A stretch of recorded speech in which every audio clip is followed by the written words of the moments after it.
Okay, so feeling into the energies over this weekend, the big question of why are we doing what we're doing on the spiritual journey? There's this big question. Why are we doing what we're doing? What is it all about? How can we define it? And whilst there is a big need not to stick it in a box and label it, there is also a need to have that deeper understanding of what we're doing. Now, the first part is the spiritual journey is actually teaching humanity how to be more humane, which is massive, very much needed. The other aspect of it, and if anybody follows the Discovery channels and Gear and all these different, The Shift is another channel where they're looking into our ancient history, and so much more is being discovered. And that is a big part of why there has been, since 2012, this big drive, this collective consciousness of awakening to who we are, what we are, and why in the past 5 years at least, no, it's longer than that, but within the last decade, there has been a big emphasis on healing, on doing the dark night of the soul, on stepping into our true authentic selves, being our sovereign selves. And these are all the energies that I've been working with and assisting other people to work with and guiding them through. None of us can do the journey for each other, but we can certainly, as I've said in other videos, we can hold space, we can champion other people. The energies that are with us and the big why that is out there at the moment is so that we can learn to walk both the realm of the underworld and the physical world of the now. That's what we're going to look at in this video. Look at what that may look like and why we are needing to do that, why we are stepping forward into that if you haven't already, because of what's coming in the future. So without further ado, let's jump into it.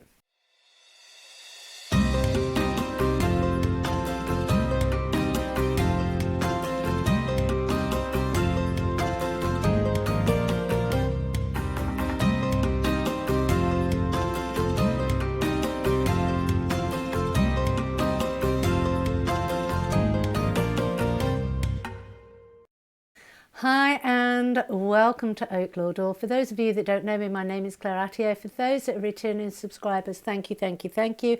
And as I said in the intro, that being able to walk in both realms, and I know it's something I kind of played around with for the last decade. I kind of dip in, dip out, dip in, dip out, and I wasn't able to embody both until I returned back to England. And then I realised, I was probably doing it for some time without that conscious realisation that I was actually doing it, walking those two realms, having one foot in the spiritual underworld realm and one foot in the physical now.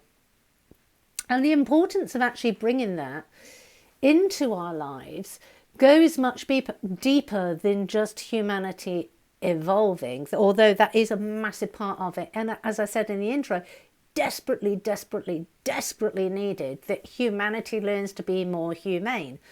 We need to relinquish this materialism that is destroying the planet and destroying us. Now, don't get me wrong, there's nothing wrong with the nice things in life, but it's when we are wanting, desiring, needing, or believing we need things to fulfill ourselves, when we're not actually doing that inner work. That's when it becomes dangerous. That's when it becomes destructive.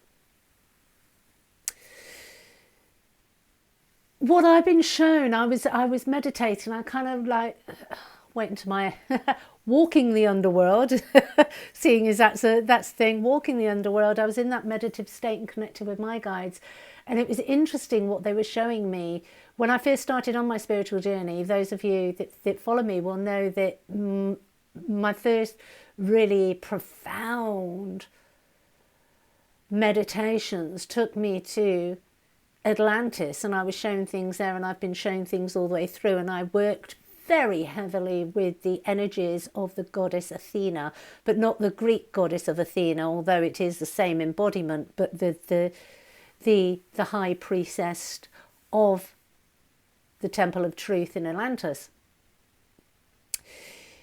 It's interesting that archaeology is really pushing forward, and it's also interesting to see how mainstream science as we know it today is really holding back. They're really not wanting to go to those places, and some of that will be ego because they don't want to be wrong, and I get that.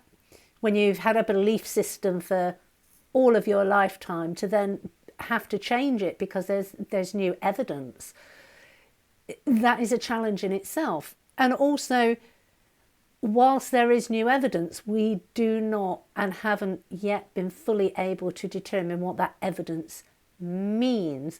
And so people will always hold back. Science will always hold back until there's categorical proof, which is, for me, it makes me chuckle because science stemmed from religion, and religion is based on faith, not fact. And so it's getting that balance. But there is a lot coming out, and there will be a lot unfolding as we move into the future. You know, I'm not talking, some of it will be near future, some of it will be over the next coming decades.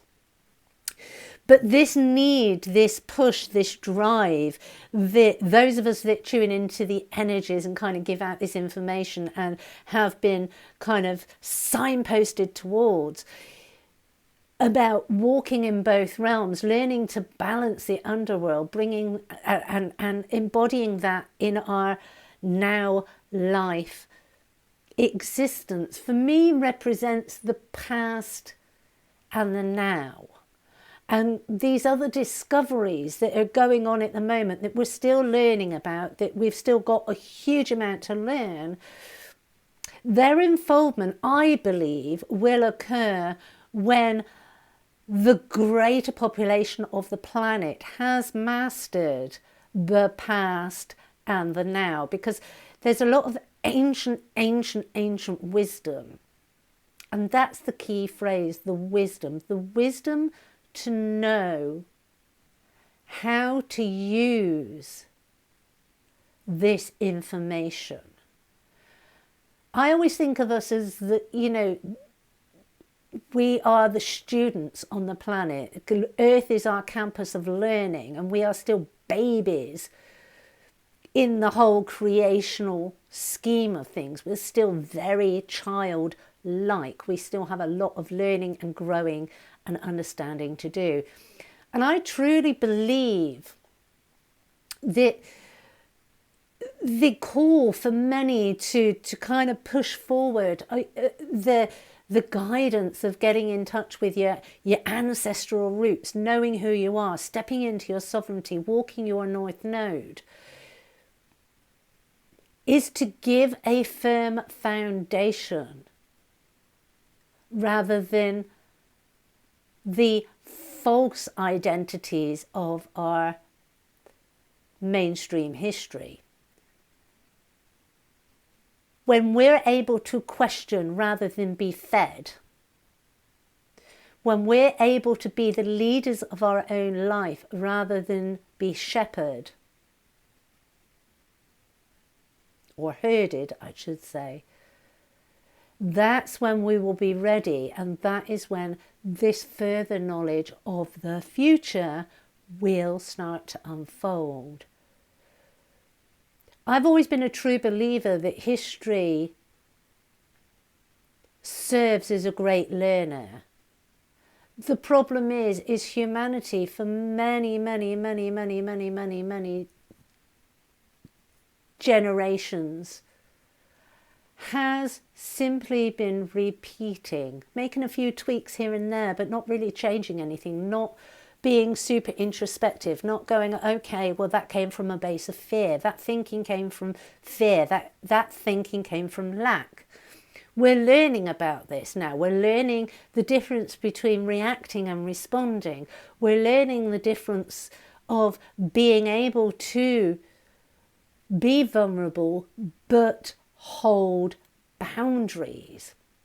We're gaining in that emotional intelligence. And in doing so, as we walk through the realms of both the underworld and we bring the information and the wisdoms from our ancestors forward, and from the healing that we've actually done of ourselves and our ancestral lineage, we're now able to see something very, very different. And although that can sound really wishy-washy, it's because it's not yet been defined. And I'm not even sure whether we need to define it. I believe that where we're going in the future, where we're going to be taken in the future, what is going to be shared with us from the cosmos and the ancients about the future, we're going to struggle to define it. And if we start to define it, then there is a potential of it being limited. And I think that's something we need to stay very aware of. And I do believe this is why we have been going down this path since 2012 and before for some, but definitely 2012, this great awakening. And there's more to awaken, of getting ourselves to be able to balance between having the human experience but being in touch with our ancestors, bringing that wisdom forward, being able to anchor that within our lives, and to have that autonomy of thought so that we are clear vessels of the divine, of our ancestors, and can bring that new unique creation that can only be given and brought forward by us in that way.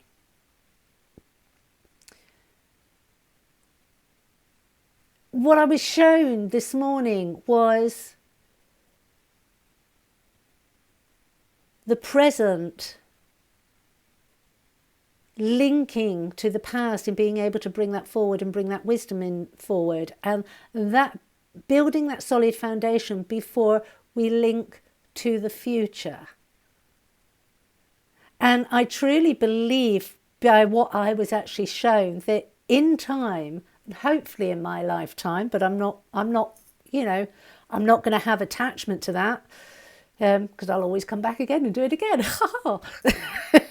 But it will be that merging of what's been linear into we will be able to jump the cycles.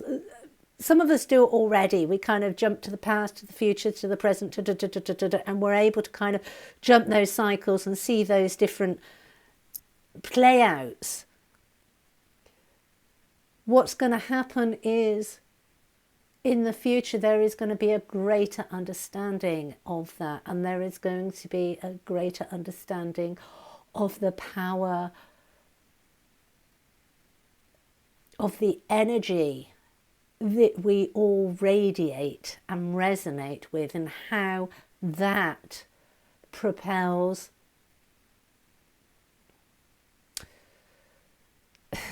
I'm choosing my words carefully here. How it shapes our world in the future. Let's just put it that way. I'm choosing very carefully because what I actually seen was monumental, but I'm also very aware that, one, some people will be fearful of that, and two, some people will be greedy for that knowledge. And that is what we need to bring balance to. That is why the work is being done. So I encourage each and every one of you that has been on the spiritual journey to start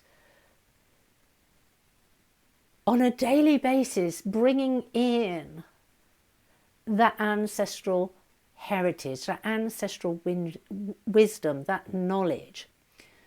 Now, how you do that will differ for everybody. I started kind of doing that just by meditation, and then in a much more profound way through shamanism.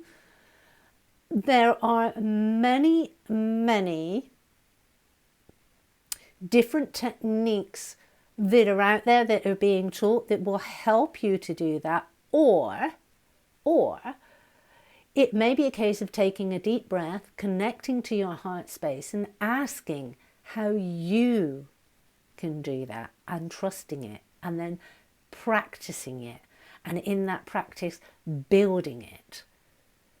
Every time we meditate, we lay another fibre of what's known as the Antikarana bridge. And that is our connection from the physical body to the astral body, the cosmic realm, that ancestral, where we can tap into all that information. Do what feels right for you. Trust your intuition. And play around with a few different practices. If you're not confident enough to kind of go and get the information, then play around with a few and see what works, and know that with time what works now may not work in 6 months' time in the same way. You may need to adapt it. It's about listening to your intuition and trusting yourself, but connect. Bring the wisdom of your ancestors into the now. Ask them for guidance as to how that can be used to build yourself a solid foundation of sovereignty, so that you are steadfast in your values and your beliefs. Because as the future unfolds, we need those people that are steadfast. We need those people that are leaders of their own lives, their own knowing.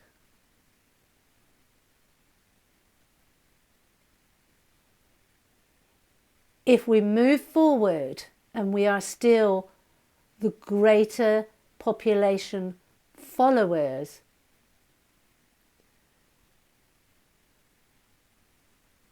it's not going to be pretty. And in lots of ways, we will miss out on a massive opportunity, because the cosmos is far more intelligent than we are. We only have to look at our history. We only have to look at what's being found in Egypt to know that those that have been before us were far more intelligent, have far greater understanding of energy than we currently do. And so if we don't step up, that information will not be permitted to unfold. I hope this video has been of help. If you've liked its content, then press that like button. If you've not yet subscribed, then please subscribe. Until next time, beautiful souls. Beautiful souls? I love Mercury retrograde. Beautiful souls, take care. Bye-bye.